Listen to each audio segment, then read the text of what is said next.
The Soroscapes workshop, at the invitation of W.a.Ve and Uniscape, is one of 8 international workshops that make up the W.a.Ve 2021 edition.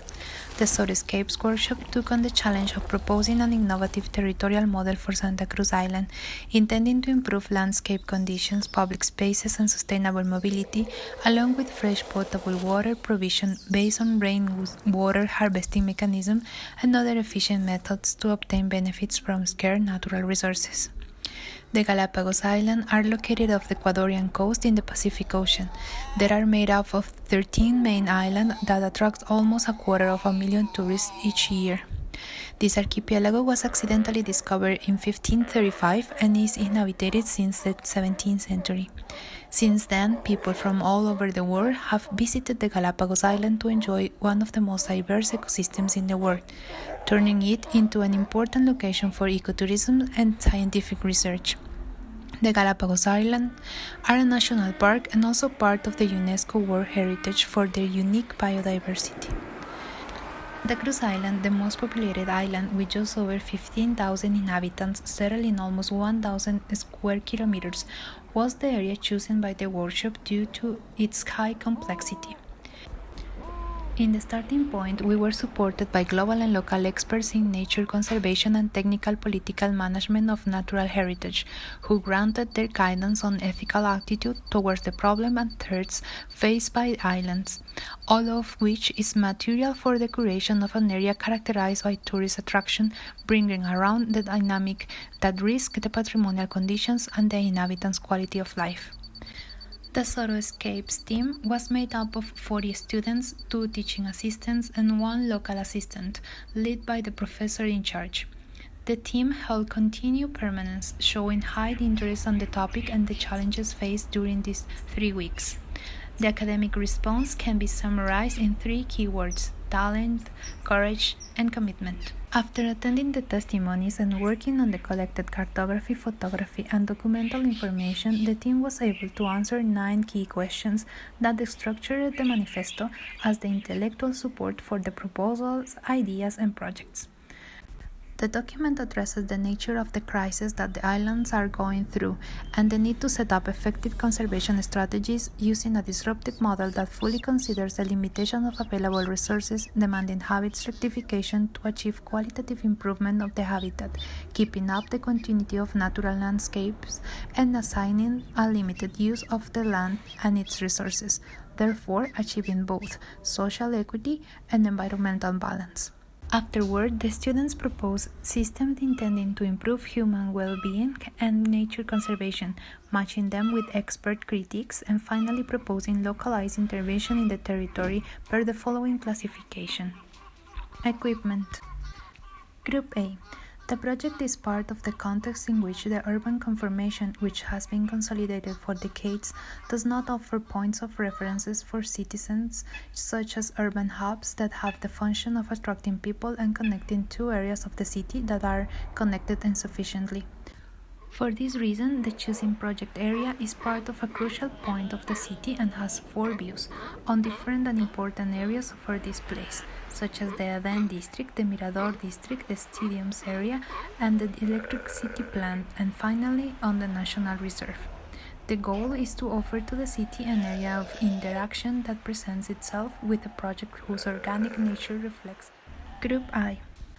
The project aims to strengthen the identity of the place through a type of sustainable tourism that contrasts with the more usual mass tourism, which is the main problem of the Galapagos Island. In the beginning, we studied the island, the territory, and the infrastructure, basing on the strategy of our project on the existing culture and landscape. We have identified 2 ideal routes dedicated to culture and nature. The first joins the city of Puerto Ayora and Bella Vista and acts as a cultural director since it houses elements that tell the story and the culture of the island. Mobility. Group B. The proposal focuses on solving the problem of mobility within Santa Cruz Island, which is also linked to other main issues of sustainability and social imbalances between the rural and the urban areas. This solution can be applied systematically in each neighborhood, and in this case, it is applied in El Edén, in the Terminal Terrestre, and in the Avenida Baltra as a model for the island. The proposal improves mobility on the island by creating a new organized and sustainable bus transport system that enables the connection between the cities, promotes social interaction, and improves public spaces and infrastructure. Group D. Our proposal focuses on solving the problem of connection between different parts of Puerto Ayora and its services by a reported and continuous green path where people can walk or ride bikes in safety. There isn't any bike sharing system, so people aren't encouraged to use sustainable transport systems. The strategy adopted is based on designing a unique pedestrian and cycle path with bike sharing system. The road can be differentiated into two typologies: the urban one, which connects all services like schools, commercial points, and sports centers, also serves the residential quarters. Group H. Our project faced the problem of mobility, sustainable source, and water collector. We want to solve the issues through the realization of 3 green stations, which aim to be focal point for the population as place for aggregation and meeting.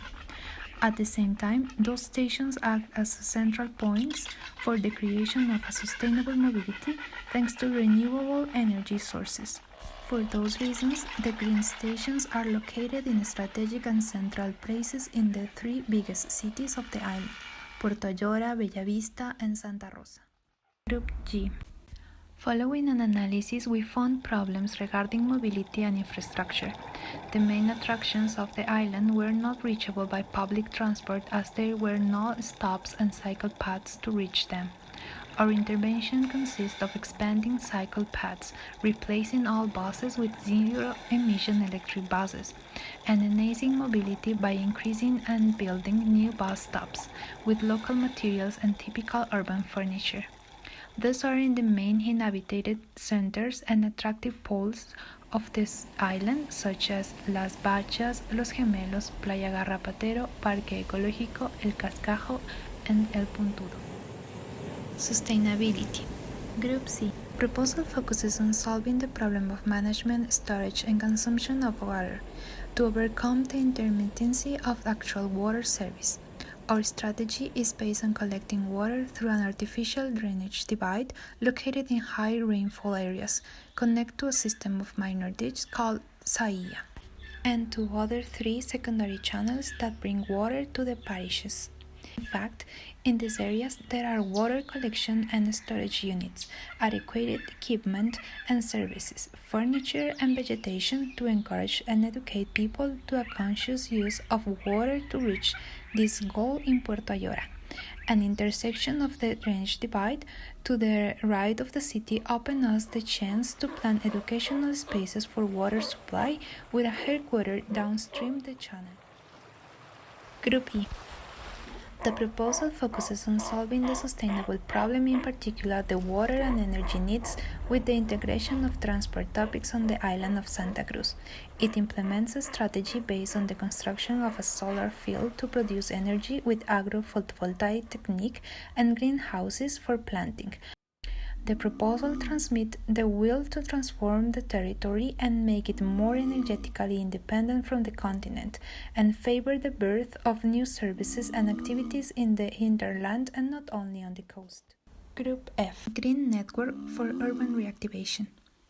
The proposal focuses on creating a network of green neighborhoods for the urban reactivation, defining spaces, hierarchies, and facilities with the following key points: rainfall collecting basins, recycling water, phytodepurration, protection of local biodiversity, network of green neighborhoods, sustainable land division, green connections and patterns, and system of jellyfish barges. We define a hierarchy of spaces and paths with new and redesigned public spaces and characterized by green neighborhoods in which the local biodiversity is protected through the selection of indigenous plant species, reducing the use of soil and limiting the city expansion. For the new buildings, we focus on sustainable technologies and the use of indigenous materials such as bamboo and wood to avoid importation from the continent.